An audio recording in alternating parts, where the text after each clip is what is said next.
امام اعظم کون تھے؟ امام تو بہت ہیں لیکن ہم ان کی بات پر کیوں عمل کرتے ہیں، اس کی وجہ بتاتے ہیں۔ امام اعظم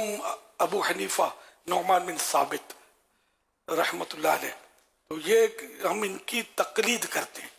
تقلید یہ قرآن و حدیث سے جو انہوں نے مسائل بیان فرمائے تو اس پر ہم عمل کرتے ہیں۔ پہلے تو صحابہ کرام سرکار صلی اللہ علیہ وسلم سے براہ راست سیکھتے تھے اور عمل کرتے تھے، بعد میں آگے جا کر یہ تقسیم علماء نے ہی کی۔ امام اعظم اتنے درجے کے عالم تھے، آج بھی ہم عالم کی بات تو مانتے ہیں نا، کہ عالم کو مسئلہ پوچھتے ہیں تو کوئی بولے کہ عالم نے بتایا تو کیوں مانا، خود کی کتاب سے قرآن پڑھ کے تو ہم نہیں نکال سکتے، اس لیے ہم علماء کو پوچھتے ہیں۔ اور یہ قرآن کا حکم ہے ہمیں، فَاسْأَلُوا أَهْلَ الذِّكْرِ إِن كُنتُمْ لَا تَعْلَمُونَ، تو تم نہیں جانتے تو جاننے والوں سے پوچھو۔ تو یہاں اہل ذکر یعنی علماء، تو علماء سے پوچھو۔ تو یوں ہم پوچھ رہے ہیں، لیکن یہ کہ ایک تقسیم ہے کہ امام اعظم ابو حنیفہ رحمۃ اللہ علیہ اتنے ماہر عالم قرآن و حدیث کے کہ انہوں نے جو مسائل مطلب کھول کے قرآن و حدیث کے بیان کیے جو ہر آدمی نہیں سمجھ سکتا، تو اس پر علماء نے اتفاق کیا اور یہ اس پر عمل ہوا۔ پھر بعد میں یہ تو تابعی تھے، بعد میں دیگر ائمہ کرام بھی تھے، 4 مشہور اماموں کی تقلید کی جاتی ہے، ویسے اوروں کی بھی کی گئی ہے مجتہدین کی، لیکن اب دنیا میں 4 امام رہ گئے۔ امام اعظم کی تقلید ہم اس لیے کرتے ہیں کہ ویسے تو بکثرت علماء نے یہ لکھا ہے کہ جو مذہب اہل سنت و جماعت ہے وہ اب ان 4 مذاہب کے اندر ہی ہے، یعنی دنیا کی آپ جتنی بھی آبادی ہے ساری آبادی دیکھیں گے تو اس میں سے 90% آپ کو وہی ملیں گے کہ جو ان 4 اماموں میں سے کسی نہ کسی امام کی پیروی کرتے ہیں۔ تو 4 ائمہ حق ہیں، اور جو دیگر مذاہب تھے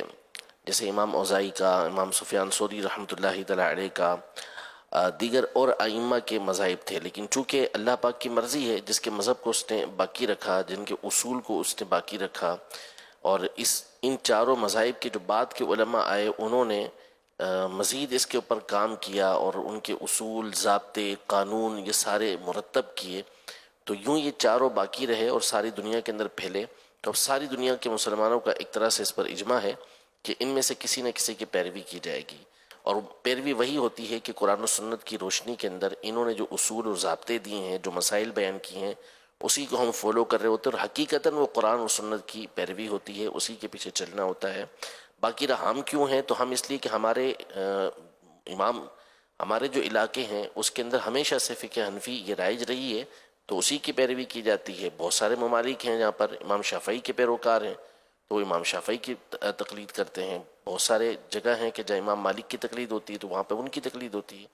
تو جو جہاں ہوتا ہے اور جس مذہب پر وہ چل رہا ہوتا ہے پھر اسی پر اس نے چلنا ہوتا ہے،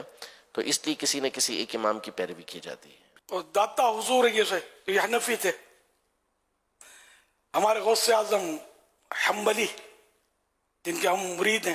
تو طریقت میں ہمارے امام غوث پاک ہیں، اس میں بھی شرم کوئی حرج نہیں ہے کہ حنفی، شافعی، مالکی، حنبلی، ان کے بارے میں فتاوی رضویہ میں لکھا کہ یہ سب حقیقی بھائی کی طرح ہیں، حقیقی بھائی ہیں، ان کے عقیدے میں کوئی فرق نہیں ہے۔ بعض مسائل میں کہ قرآن و حدیث سے ان کو یہ سمجھ آئی اور ان کی صلاحیت اتنی تھی کہ ان کا سمجھنا منظور رکھا گیا، دوسرے کو یہ سمجھ میں آئی، کسی تک روایت یہ پہنچی، کسی تک یہ روایت نہیں پہنچی، یا بعد میں روایت میں کچھ جیسے کو راویوں کے مسائل، یہ پورا اسماء الرجال جو ہوتا ہے اس کے ایسے مسائل ہوتے ہیں۔ تو یہ جن ائمہ مجتہدین نے جو اپنی علم سے سمجھا تو اس کے مطابق انہوں نے ارشاد فرمایا، اور یہ ایسے اہل تھے کہ ان کا ارشاد فرمانا یہ ایتھنٹک ہے۔ تو یوں مطلب ہے کہ ان کی تقلید کے سلسلے چلے، بڑے بڑے علماء، بزرگان دین، اولیاء کرام یہ کسی نہ کسی امام کے مقلد ہوتے تھے۔